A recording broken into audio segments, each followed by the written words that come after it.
Friends, कैसे हो आप सभी। उम्मीद करता हूं बहुत अच्छे होंगे। तो हम आपकी सेवा में प्रेजेंट हो चुके हैं बिकॉज आपकी टाइम हो चुका है क्लास का, शाम के 7 बज चुके हैं और आप भी आ जाइए। तो आज की जो क्लास होगी हमारी वो होगी एक्सरसाइज 3.2 के क्वेश्चंस। ठीक है, वैसे इसमें केवल 3 ही क्वेश्चन है।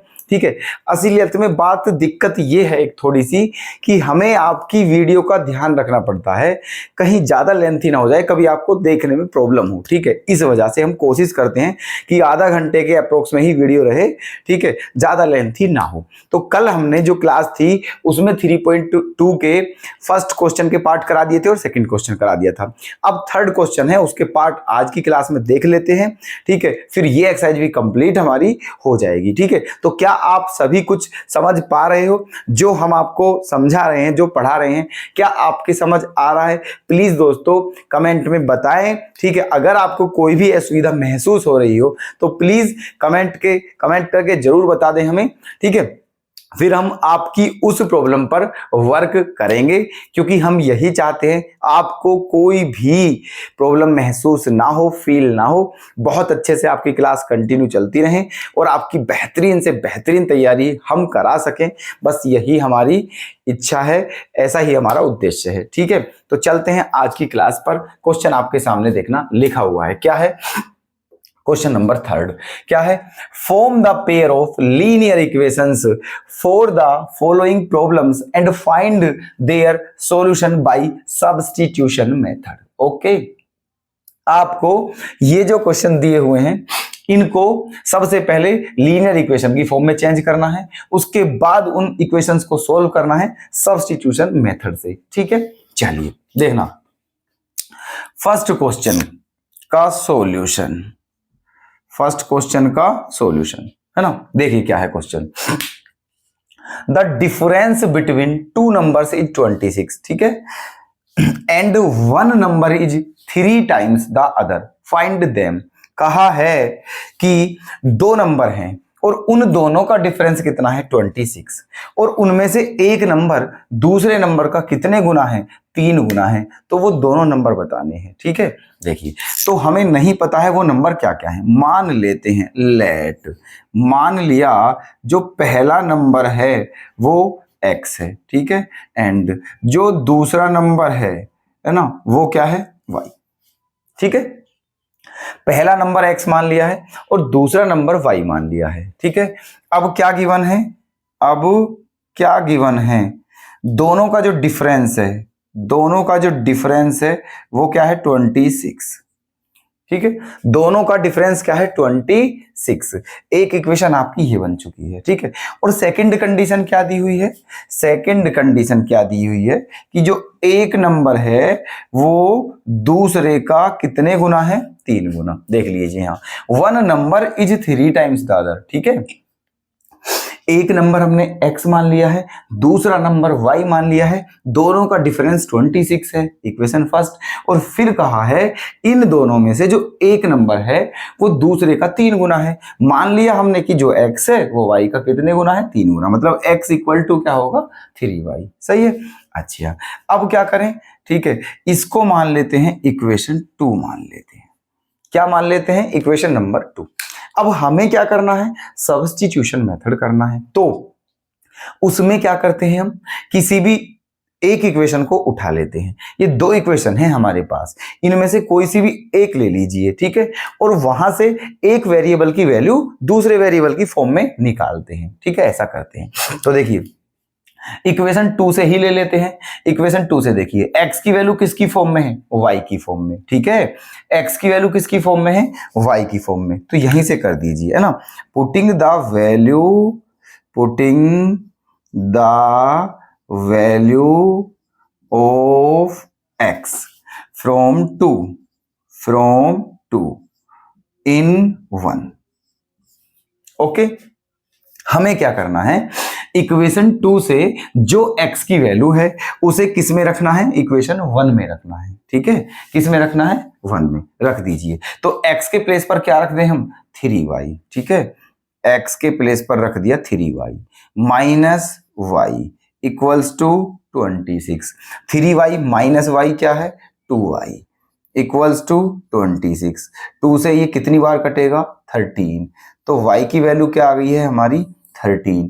इस वैल्यू को किस में रख दीजिए, चाहे 1 में चाहे 2 में, वो आपकी इच्छा है। ठीक है, हमने किस में रख दिया है? 2 में। ये रही आपकी, है ना। तो क्या हो जाएगा? x इक्वल टू 3 इंटू, और y के प्लेस पे क्या रख दिया है? 13। 13 3 जा क्या होते हैं? 39। ठीक है, यही है आपका आंसर। तो दोनों नंबर आपके सामने हैं, एक नंबर 39 है और दूसरा क्या है? 13। ठीक है, बताइए, क्लियर है? ओके, चलिए सेकंड पार्ट पर आते हैं। इसमें क्या है? The larger of to supplementary angles exceeds the smaller by 18 degree, find them, है ना। देखिए क्या कहा है, ये कहा है दो सप्लीमेंट्री एंगल हैं, ठीक है, उनमें से जो बड़ा वाला एंगल है वो छोटे से कितना ज्यादा है? 18। तो आपको दोनों एंगल बताने हैं, है ना। कंडीशन वही है, सब्स्टिट्यूशन मेथड से ही करना है और लीनियर इक्वेशन की फॉर्म में ही चेंज करके करना है। ठीक है, कंडीशन सब वही है। अच्छा, तो देखिए हम एक काम करते हैं, यहां पर एक काम करते हैं। क्या है वो काम?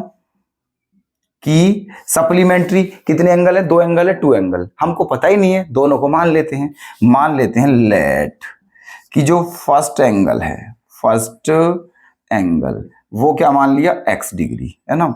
सेकंड एंगल क्या मान लिया? y degree. ओके, मान लिया पहला एंगल x डिग्री है और दूसरा एंगल y डिग्री है। अब क्योंकि दोनों एंगल क्या हैं? सप्लीमेंट्री हैं। आपको अगर पता हो तो ध्यान रखना, अगर दो एंगल सप्लीमेंट्री होते हैं तो उन दोनों का सम 180 डिग्री होता है। ठीक है, और अगर दो एंगल कंप्लीमेंट हैं, ठीक है, तो उन दोनों का सम 90 डिग्री होता है। ओके, तो ये दोनों एंगल सप्लीमेंट्री हैं, इसीलिए इन दोनों का सम क्या होगा? 180 होगा, है ना। तो x plus y equals to क्या हो जाएगा? 180। इसको हमने क्या मान लिया है? इक्वेशन फर्स्ट मान लिया है। ओके, सेकंड बात कहा है क्वेश्चन में, जो बड़ा एंगल है वो छोटे से 18 अधिक है। ठीक है, मान लेते हैं ये जो x है ना, मान लिया ये जो x है ये आपका लार्जर एंगल है, लार्जर है। ठीक है, और ये y जो है ये स्मॉलर है। हमने खुद मान लिया कि x लार्जर है, y स्मॉलर है। क्वेश्चन के अकॉर्डिंग क्या है? क्वेश्चन में कहा है जो लार्जर वाला एंगल है, लार्जर वाला एंगल, ठीक है, वो छोटे वाले एंगल से कितना ज्यादा है? 18। ठीक है, x y से 18 ज्यादा है, तो ये बन गई इक्वेशन। y को आप इधर ले आइए, ठीक है, कुछ मत कीजिए, यहां तक कोई दिक्कत। ये इक्वेशन फर्स्ट मान ली है और ये इक्वेशन सेकंड मान ली है। ठीक है, फिर वही सिस्टम में सब्स्टिट्यूशन मेथड करना है। क्या करना है? दोनों इक्वेशन में से किसी भी एक इक्वेशन को उठा लीजिए। ठीक है, वहां से एक वेरिएबल की वैल्यू दूसरे वेरिएबल की फॉर्म में, जो हम आपको कंसेप्ट बता कर रहे हैं, तो ये कंसेप्ट आपका रट जाएगा सच में। ठीक है, तो देखिए हम इक्वेशन 2 को ही ले लेते हैं, यहां से एक वेरिएबल की वैल्यू दूसरे वेरिएबल की फॉर्म में निकालते हैं। तो हमें कुछ करने की जरूरत नहीं है, ऑलरेडी ऐसा हुआ है। ठीक है, देखना x की वैल्यू y की फॉर्म में, तो कुछ भी नहीं करना है, केवल इस वैल्यू को यहां रख दीजिए आप। ठीक है, केवल इसको कहां रख दीजिए? 1 में। तो क्या करोगे? Putting the value of x from 2 इन 1।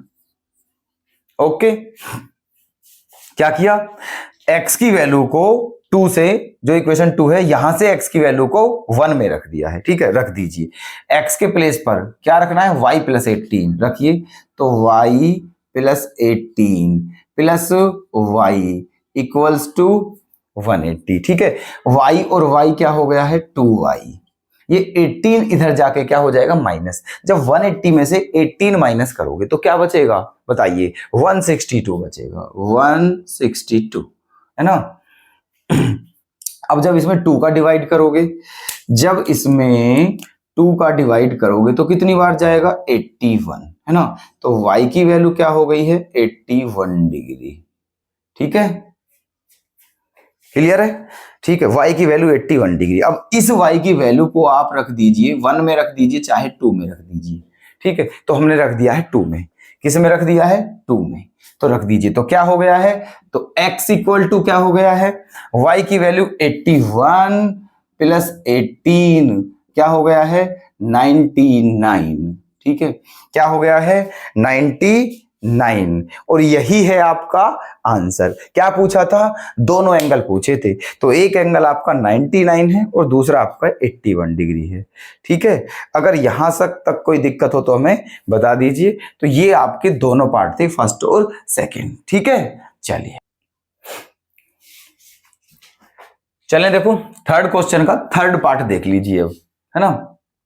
क्या कहा है the coach of a cricket team buys 7 bats and 6 balls for 33,800 rupees. Later she buys 3 bats and 5 balls for 1,750 rupees. Find the cost of each bat and each ball. देखिए question में ये कहा है कि एक क्रिकेट टीम का coach है, ठीक है, क्रिकेट टीम का एक कोच है, उसने 7 बैट और 6 बॉल खरीदी, कितने रुपए में, 3800 रुपए में। ठीक है, फिर उसने बाद में क्या करा, 3 बैट और 5 बॉल खरीदी 1750 रुपए में। तो हमें बताना है एक बैट का प्राइस क्या है और एक बॉल का प्राइस क्या है, सीधा सीधा मतलब है। ठीक है, देखिएगा क्या करें, solution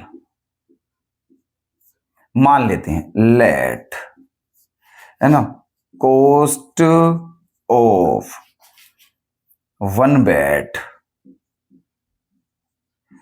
cost of 1 bat equals to x rupees. ठीक, and cost of 1 ball equals to y rupees. ठीक है ना, मान लिया एक बैट का प्राइस x रुपए है और एक बॉल का प्राइस y रुपए है।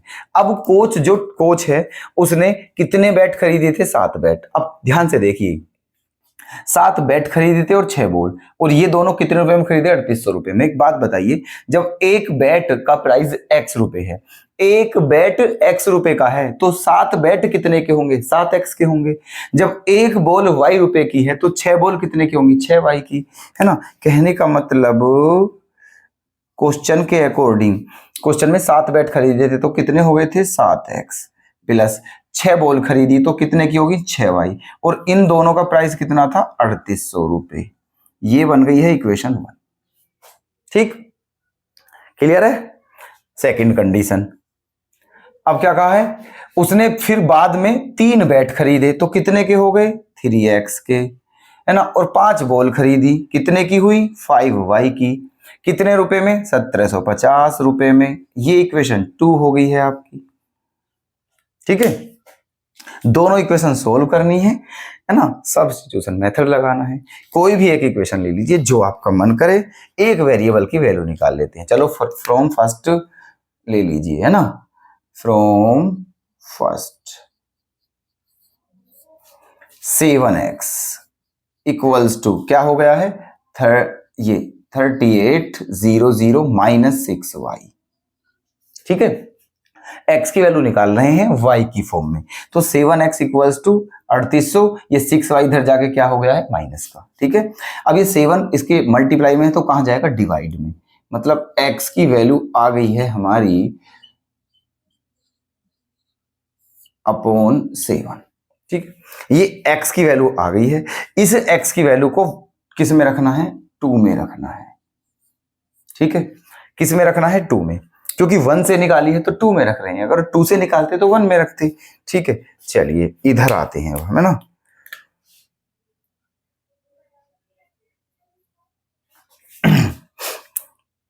देखिएगा, थोड़ा ये क्वेश्चन थोड़ी मतलब थोड़ा स्पेस चाहिए, इसलिए इस क्वेश्चन को होने के लिए थोड़ा स्पेस चाहिए, इसलिए हमने इस बार केवल एक ही क्वेश्चन लिखा है इस बोर्ड पर। ठीक है, चलिए देखो, ताकि इस क्वेश्चन को आराम से समझा सकें। अब ये x की वैल्यू को किस में रखना है, 2 में। कहाँ है हमारी 2 इक्वेशन, ये रख दीजिए। तो 3 इंटू एक्स के प्लेस पर रखना है ये, है ना, 3800 माइनस 6y अपॉन 7। ठीक है, ये रख दिया है हमने x की वैल्यू, प्लस 5 y बराबर 1750। ठीक है जी, है ना। चलिए अब 3 की मल्टीप्लाई करनी है अंदर, ठीक है तो करो। देखो क्या हो जाएगा, ये 300 300 और 3 अट्ठे 24, 4 2 3 3 9 और 2 11, माइनस के 3 छंग 18 वाई, और अपोन में क्या है 7, प्लस क्या है 5 वाई इक्वल्स टू 1750। ठीक, अब यहां पर ले लेते हैं 1 और एलसीएम ले लेते हैं 7। ठीक है, तो क्या हो जाएगा ये 11400 माइनस 18 वाई प्लस 7 की इधर मल्टीप्लाई होगी, 7 पंजे 35 वाई। ठीक है, और बटे में 7 इक्वल्स टू में क्या है 1750। सही है। अब क्या करें, 35 वाई में से 18 वाई घटा दीजिए, 35 में से 18 घटा दीजिए, क्या बचेंगे, ठीक है 18 17 बचेंगे। ठीक है, 35 में से 18 घटाओगे तो 17 वाई बचेंगे, है ना, और प्लस के 11400, है ना। ठीक है, इसमें से गया तो ये बचा प्लस 11400, इस 7 की इधर गुणा कर दीजिए, है ना, ऐसे करके क्रॉस मल्टीप्लाई। ठीक है, तो क्या हो जाएगा ये 7 0 7 पंजे 35, 3 7 सत्ते 49 और 3 52, 5 7 एकम 7 और 5 12। ठीक है, तो अब 17 वाई बराबर, ये इधर जाके क्या हो जाएगा माइनस, घट जाएगा, घटा दीजिए। ठीक है, तो 0 में से 0 जाएगा तो क्या बचेगा 0। भाई ये माइनस होगा, उधर जाके माइनस कर दीजिए, 0 माइनस 0 0 और 5 माइनस 0 5, है ना। 2 में से 4 नहीं जाएगा तो यहाँ क्या लोगे आप, कैरी लोगे। ठीक है, यहाँ कैरी लोगे तो ये 12 हो गया, और 12 में से 4 घटाओगे तो क्या आएगा 8। अब यहाँ क्या बचा है 1 11 11, बस ये बचा 850। ठीक है, जब इसमें से इसे माइनस करा ये बचा। अब इसमें 17 से डिवाइड करोगे, जब इसमें 17 से डिवाइड करोगे तो कितनी बार कट जाएगा, सीधा सीधा दिख रहा है 50 बार जाएगा। तो y की वैल्यू क्या आ गई है आपकी 50। ठीक है, क्या आ गई है y की वैल्यू 50। इस y की वैल्यू को किस में रख देना है 1 में रख देना है, ये आपका 1 है ना, रख दीजिए यहां पर। ठीक है, इस y वैल्यू को 1 में रख दीजिए तो क्या हो जाएगा ये हो जाएगा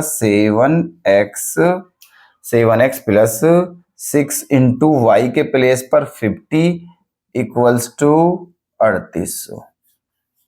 ठीक है, ये रख दिया है, तो अब क्या हो जाएगा ये 7x प्लस 50 छिक्का 300 इक्वल्स टू 3800, है ना। तो 7x इक्वल टू 3800 में से 300 घटा दीजिए तो क्या बचेगा 3500, है ना। और जब आप 3500 में 7 का डिवाइड दोगे तो कितनी बार कट जाएगा 500 बार। तो x की वैल्यू क्या आ चुकी है 500।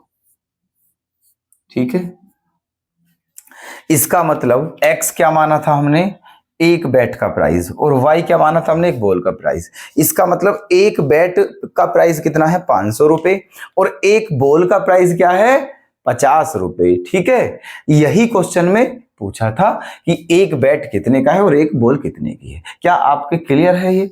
ठीक है, चलते हैं अगले part.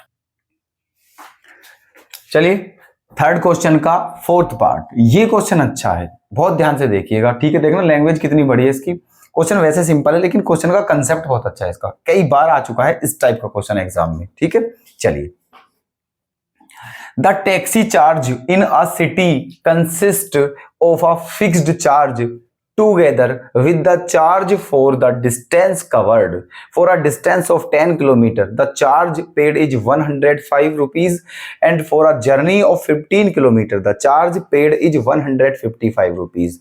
What are fixed charge and the charge per kilometer? How much does a person have to pay for traveling a distance of 25 km? ठीक है, देखिएगा क्वेश्चन को रीड कर लिया है, अब समझ लीजिए क्वेश्चन में क्या कहा है। क्वेश्चन में ये कहा है the taxi charge in a city consist of a fixed charge together with the charge of. ठीक है, ये कहा है एक सिटी में, ठीक है, एक सिटी है उसमें एक टैक्सी है, उस टैक्सी का जो चार्ज है वो दो टाइप का है। ठीक है, एक चार्ज तो फिक्स है बिल्कुल, ठीक है, एक चार्ज क्या है फिक्स है बिल्कुल, ठीक है, और एक चार्ज ऐसा है जो किलोमीटर के हिसाब से है। ठीक है, जितने किलोमीटर जाओगे उसी हिसाब से आपको वो पे करना होगा, ठीक है। और एक चार्ज क्या है आपका फिक्स है, क्लियर है। सिटी में एक सिटी है, उसमें एक क्या है टैक्सी है, उसका दो टाइप का चार्ज है, फिक्स चार्ज और पर किलोमीटर का चार्ज। हमें पता ही नहीं है तो मान लेते हैं, देखिए है ना, सॉल्यूशन लेट फिक्स्ड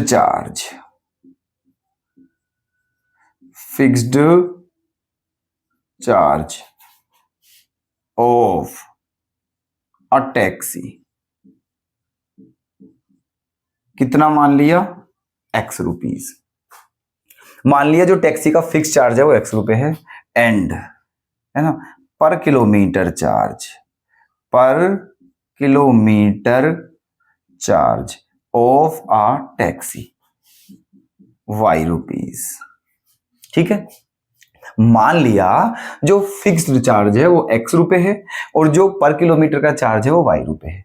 अब क्वेश्चन में ये कहा है कि एक टैक्सी ने कितनी डिस्टेंस कवर करी, 10 किलोमीटर, ठीक है। मान लीजिए वो किसी बंदे ने टैक्सी को हायर किया, ठीक है ना, और उसने बोला टैक्सी वाले को कि भैया मुझे 10 किलोमीटर की डिस्टेंस है मेरी, वो मुझे जाना है और आप अपनी टैक्सी में मुझे ले जाओ, ठीक है। तो टैक्सी वाले ने उससे कितने रुपए लिए, 105 रुपए लिए, ठीक है। अब देखिए एक बात बताइए कि कुछ चार्ज क्या है आपका फिक्स है। अब देखिए उसने कितनी डिस्टेंस कवर की है, 10 किलोमीटर डिस्टेंस, ठीक है। तो उसे कितने रुपए देने हैं, 105 रुपए दे दिए उसने। हमारे हिसाब से कितने देने होंगे उसे, देखो एक 10 किलोमीटर की डिस्टेंस कवरी, एक्स रुपए उसको देने ही देने हैं, क्योंकि ये चार्ज क्या है फिक्स है आपका, ये देना ही देना है। चाहे आप 10 किलोमीटर जाओ, 20 किलोमीटर जाओ, 5 किलोमीटर जाओ, 2 किलोमीटर जाओ, कोई फर्क नहीं पड़ रहा है, ये आपका चार्ज फिक्स है, ये आपको देना ही देना है, ठीक है। और बाकी चार्ज क्या है पर किलोमीटर का।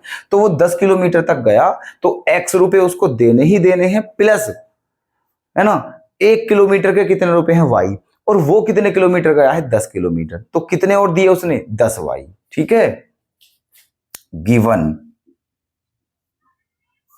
है ना 110 किलोमीटर का चार्ज कितना हो गया, एक्स रुपए देने ही देने हैं प्लस 10 वाई और हो गए, ठीक है। ये फिक्स चार्ज है, पर किलोमीटर का चार्ज है, ठीक है। एक्स रुपए देने ही देने हैं और 1 किलोमीटर के वाई रुपए थे तो 10 किलोमीटर के 10 वाई हो गए। ये रुपए थे जो कि किसके बराबर होंगे, 105 के बराबर होंगे। क्वेश्चन में दिया 105 रुपए। कोई दिक्कत यहां तक, क्लियर है। चलिए सेकंड कंडीशन है ना, सेकंड कंडीशन क्या है, सेकंड कंडीशन में कितने किलोमीटर की डिस्टेंस कवर करी, 15 किलोमीटर की, और कितने रुपए दिए 155 रुपए। जब 15 किलोमीटर की डिस्टेंस कवर करी तो सोचो ध्यान से, एक्स रुपए तो देने ही देने हैं, एक्स रुपए तो देने ही देने हैं, ठीक है। और 15 किलोमीटर की डिस्टेंस है, 1 किलोमीटर के वाई रुपए हैं तो 15 किलोमीटर के 15 वाई हो गए, 15 वाई, ठीक है। ये रुपए ये किसके बराबर होंगे 155, ये हो गई इक्वेशन 2। बताइए यहां तक कोई दिक्कत, क्लियर है, ठीक है। क्वेश्चन में आपको क्या कहा है कि आपको ये दोनों चार्ज बताने हैं कि फिक्स चार्ज कितना है और पर किलोमीटर का चार्ज कितना है। और फिर ये भी पूछा है आपसे, ठीक है, कि अगर कोई बंदा 25 किलोमीटर की डिस्टेंस कवर करे तो उसे कितने रुपए देने होंगे, ठीक है उसे कितने रुपए देने होंगे, है ना। चार्ज ऑफ 25 किलोमीटर, 25 किलोमीटर का चार्ज कितना होगा, तो देखो एक्स रुपए तो देने ही देने हैं प्लस कितने और देने हैं 25 वाई, ठीक है। इसकी वैल्यू बतानी है आपको, ठीक है। तो सबसे पहले एक्स और वाई की वैल्यू बतानी है, फिर आपको ये बताना है कि इसकी वैल्यू क्या होगी। तो जो एक्स और वाई की वैल्यू यहां से आएंगी वो हम यहां रख देंगे, आंसर आ जाएगा। और क्या, सिंपल है, ठीक है। कर दीजिए, क्या करोगे, सब्स्टिट्यूशन मेथड फटाफट करिए, ठीक है। क्या ले लें, कोई सी भी इक्वेशन ले लीजिए फ्रॉम फर्स्ट, ठीक है।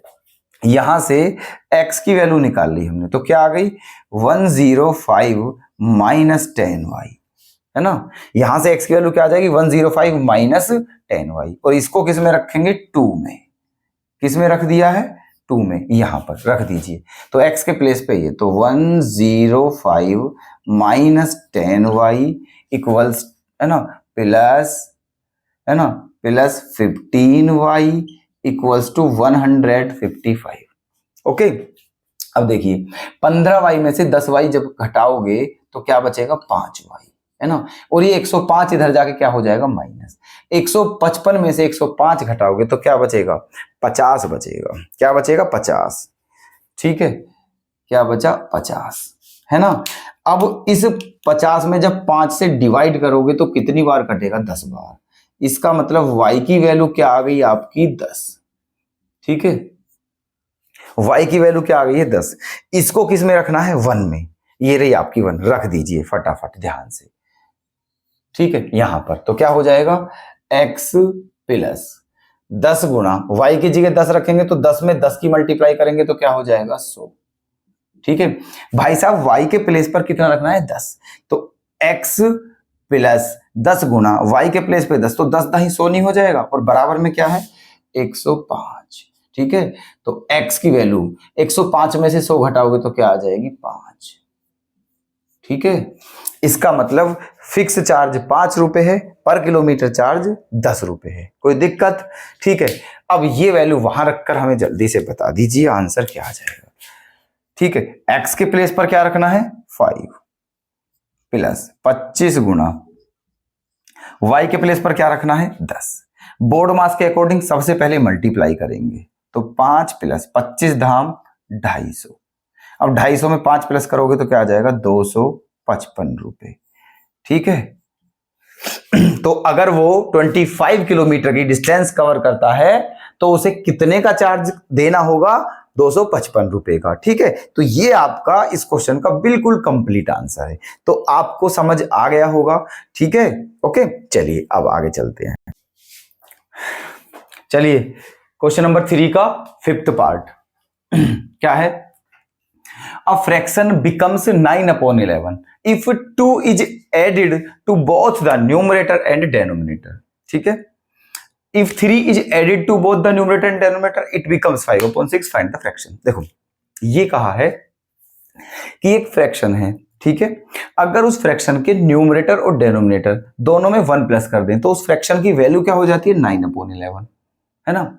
और सेकंड कंडीशन में दिया है कि अगर उस फ्रैक्शन के न्यूमरेटर और डेनोमिनेटर दोनों में 3 प्लस करें तो उसकी वैल्यू क्या हो जाती है 5/6। तो आपको क्या बतानी है, वो फ्रैक्शन बतानी है ना। चलिए देखो सॉल्यूशन, हमें फ्रैक्शन ही नहीं पता है, मान लेते हैं लेट, मान लिया कि जो फ्रैक्शन है, ठीक है, जो फ्रैक्शन है वो क्या है x/y, ठीक है। मान लिया जो फ्रैक्शन है वो x/y है, ठीक है, x/y है। अब आप जानते हो कि जो x है वो हमारा क्या है न्यूमरेटर है ना, और जो y है वो क्या है हमारा डेनोमिनेटर है। अब अकॉर्डिंग टू क्वेश्चन क्या गिवन है क्वेश्चन में कि अगर न्यूमरेटर और डेनोमिनेटर दोनों में 1 प्लस कर दें, ऊपर भी और नीचे भी, तो उसकी वैल्यू क्या हो जाती है 9/11, ठीक है। तो यहां अब देखो मल्टीप्लाई कीजिए, क्रॉस मल्टीप्लाई, तो क्या हो जाएगा 11x plus 11 equals to 9y plus 9।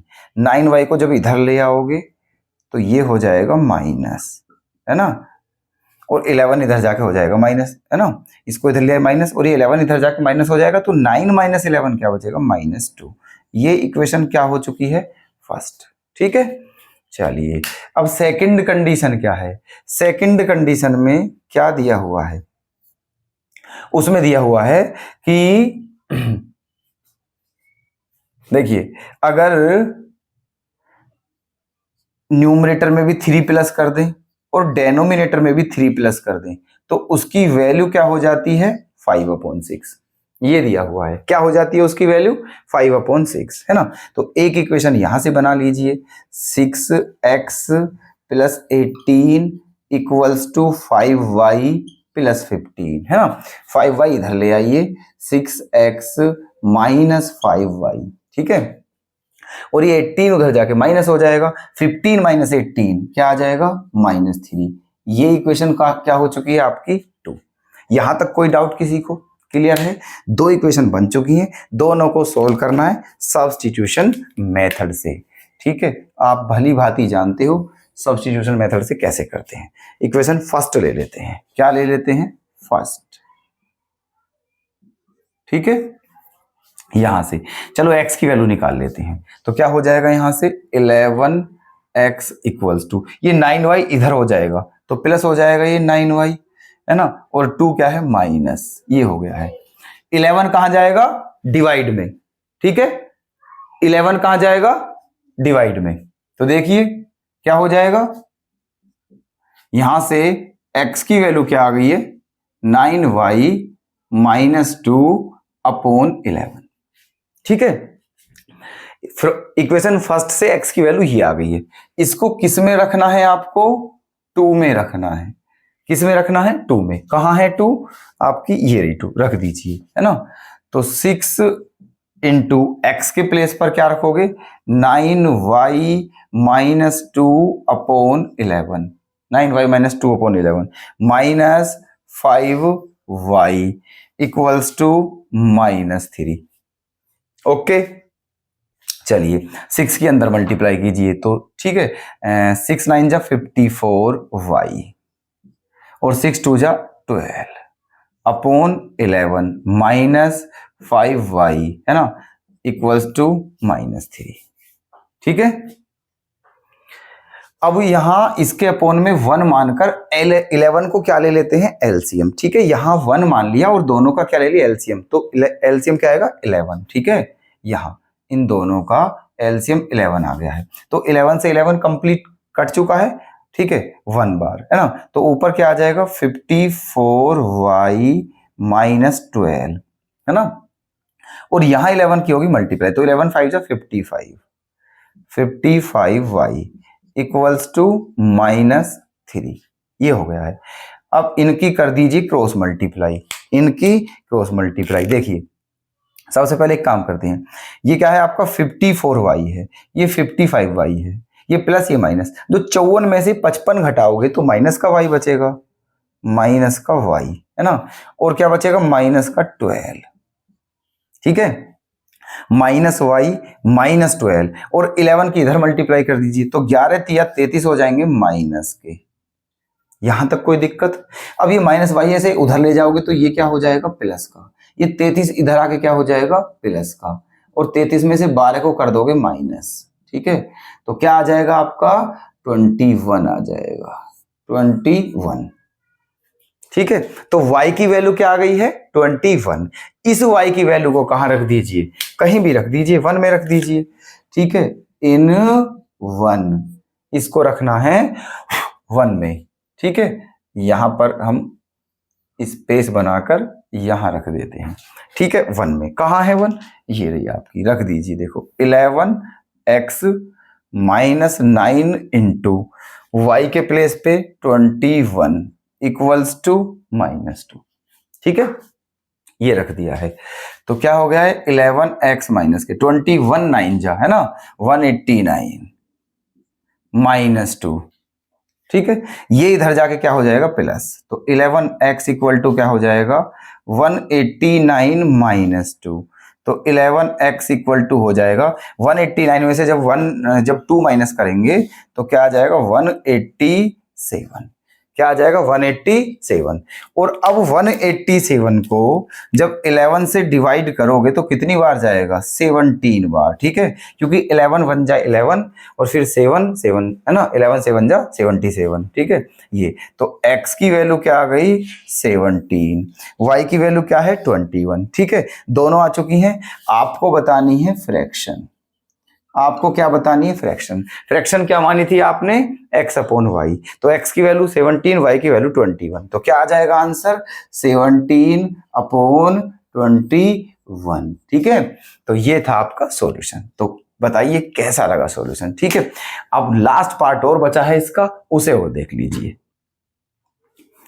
चलिए क्वेश्चन नंबर 3 का लास्ट पार्ट है 6 पार्ट, ठीक है, ये क्वेश्चन भी बेहतरीन है, ठीक है, इस टाइप का क्वेश्चन भी काफी पूछा जाता है एग्जाम में, है ना, ध्यान से देखिएगा, एज का क्वेश्चन है, क्या है देखो, 5 years hence, हेंस माने होता है बाद में, क्या होता है हेंस माने बाद में, ठीक है, the age of Jacob will be 3 times that of his son, कहा है कि 5 वर्ष बाद जो जैकब की उम्र है वो उसके बेटे की उम्र के कितने गुनी हो जाएगी? 3 गुनी। ठीक है, 5 साल बाद जैकब की उम्र अपने बेटे की उम्र से 3 गुनी हो जाएगी। फिर कहा है 5 years ago, एगो माने होता है पहले।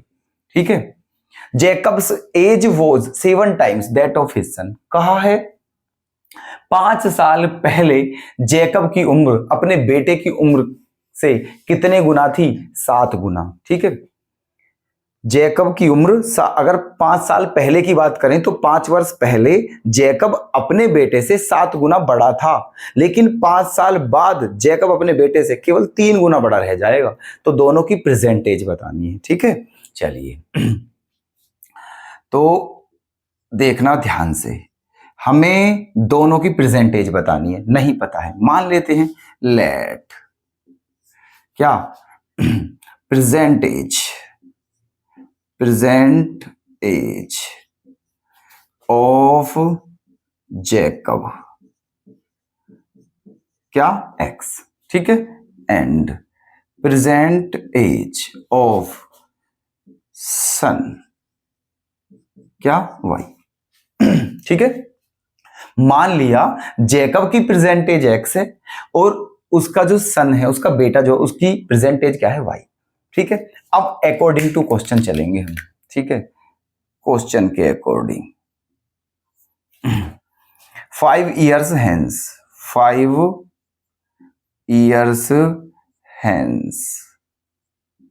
ठीक है, 5 साल बाद। ठीक है, अब खुद ही बताइए, आज जैकब की उम्र x है और 5 साल बाद, जब बाद बोले तो प्लस करते हैं और पहले बोले तो माइनस करते हैं। आज मेरी उम्र मान के चलिए 50 वर्ष है। ठीक है, मजाक कर रहा हूं, है नहीं वैसे 50 वर्ष। ठीक है, कभी आप सच में ही मान लो, मान रहे हैं, कुछ भी मान सकते हैं। ठीक है, कम इसलिए नहीं माने कि आप फिर ये सोचते कि हाँ बिल्कुल इतनी कम मानने में भी कंजूसी कर रहे हैं, तो उम्र कितनी? 50 मान लेते हैं। आज मेरी उम्र 50 वर्ष है, 10 साल बाद कितनी होगी? 50 + 10 60। ठीक है, 10 साल पहले कितनी थी? 50 - 10 40। तो यही सिस्टम है ना। 5 साल बाद जैकब की उम्र कितनी हो जाएगी? x + 5 हो गई, और उसके बेटे की उम्र कितनी हो जाएगी? y + 5। ठीक, आज जैकब x का है, 5 साल बाद इतने का हो जाएगा। आज बेटा इतने का है, 5 साल बाद इतने का हो जाएगा। अब क्वेश्चन में क्या कहा गया है कि 5 वर्ष बाद जो जैकब की उम्र है वो अपने बेटे की उम्र के, है ना, उम्र से कितने गुनी थी? मतलब कितने गुनी रह जाएगी? 3 गुनी। पढ़ लीजिए ऊपर वाली लाइन, ये रही 5 years hence the age of Jacob will be 3 times that of his son। ठीक है, 5 साल बाद जैकब की उम्र बेटे की उम्र के 3 गुनी रह जाएगी। ठीक है, ये तो अब यहां से इक्वेशन सेट कर लेते हैं। x + 5 = मल्टीप्लाई 3y + 3 5 जा 15। 3y इधर ले आते हैं तो x - 3y, 5 उधर जाके माइनस हो जाएगा, 15 - 5 क्या बचेगा? 10। इक्वेशन 1। ठीक है, चलिए अब सेकंड कंडीशन क्या है? Second condition 5 years ago, 5 years ago। अब 5 साल पहले की बात है, तो आज जैकब x वर्ष का है, 5 साल पहले कितने का होगा? ये x - 5 का होगा, और बेटा 5 साल पहले कितने का होगा? y - 5 का। अब अकॉर्डिंग टू क्वेश्चन में क्या कहा गया है कि 5 वर्ष पहले जो जैकब की उम्र थी वो अपने बेटे की उम्र के 7 गुना थी। तो यहां इक्वल टू का सिंबल लगा के यहां पर कितने की मल्टीप्लाई करोगे? 7 की। ठीक है, एक इक्वेशन यहां से बनाइए, x - 5 = 7y - 35। 7y को इधर ले आइए, माइनस का हो जाएगा, 5 इधर जाके प्लस हो जाएगा, -35 + 5 क्या बचेगा? -30। ये हो गई है इक्वेशन 2, है ना, है ना। अब ये 2 इक्वेशन बन गई हैं। कैसे करनी है सोल्व? सब्स्टिट्यूशन मेथड से। कोई भी एक इक्वेशन ले लीजिए, कोई भी एक इक्वेशन जो आपका मन करे। ठीक है, हम फर्स्ट ले लेते हैं। क्या ले लेते हैं? फर्स्ट ले लेते हैं, फ्रॉम फर्स्ट। यहां से x की वैल्यू निकाल लेते हैं। x की वैल्यू क्या आ जाए? 3y इधर ले जाइए, प्लस हो जाएगा, तो 3y + 10, 3y + 10, और इसको किस में रख देते हैं? 2 में। ठीक है, फ्रॉम फर्स्ट इक्वेशन, फर्स्ट से x की वैल्यू को y की फॉर्म में निकाल लिया है और उसको किस में रख दिया है, 2 में रख दीजिए। x के प्लेस पर ये जो x है क्या रखना है यहाँ, 3y + 10 है ना, रखिए 3y + 10 है ना, 3y + 10 -7y इक्वल्स टू -30। ठीक है, अब देखिए क्या बचा यहाँ, 10, 7y में से 3y जब माइनस करोगे तो क्या बचेगा, -4y है ना, और इक्वल टू में क्या है, -30। 4y को उस तरफ ले जाओगे तो क्या हो जाएगा, प्लस, 4y को उस तरफ ले जाओगे प्लस हो जाएगा, 30 को इधर लाओगे तो क्या हो जाएगा, प्लस, तो 30 और 10 क्या हो जाएगा, 40। ठीक, अब जब आप 40 में 4 से डिवाइड करोगे तो कितनी बार कटेगा, 10 बार। इसका मतलब y की वैल्यू क्या आ गई है, 10। y की वैल्यू क्या आ गई है, 10 है ना। इसको कहां पर रख देना है, इस y की वैल्यू को कहां रख देना है, 1 में रख दीजिए। ठीक है, इस y की वैल्यू को 1 में रख दीजिए है ना, और 1 कहां है आपकी, ये रही है ना, रखिए फटाक से। तो क्या हो जाएगा, x - 3 इंटू y के प्लेस पे 10 है ना, इक्वल्स टू 10। तो क्या हो जाएगा, x - 10 3 जा 30 इक्वल्स टू 10, 30 इधर जाके प्लस हो जाएगा तो 30 और 10 40, तो x की वैल्यू क्या आ गई है, 40। ठीक है, दोनों की प्रेजेंटेज पूछी थी, यही आंसर है आपका। ठीक है, x जो है वो जैकब की है, मतलब जैकब 40 साल का है। ठीक है, और उसका बेटा 10 साल का है प्रेजेंट में। ठीक है, तो ये था क्वेश्चन का सॉल्यूशन। तो उम्मीद करता हूं दोस्तों ये क्लास आपको बेहद पसंद आई होगी और सब कुछ समझ में आया होगा। और फिर भी अगर कोई डाउट्स हो, कोई भी आपकी क्वेरी हो तो प्लीज हमें कमेंट करके जरूर बताएं। कल फिर मुलाकात करते हैं। धन्यवाद।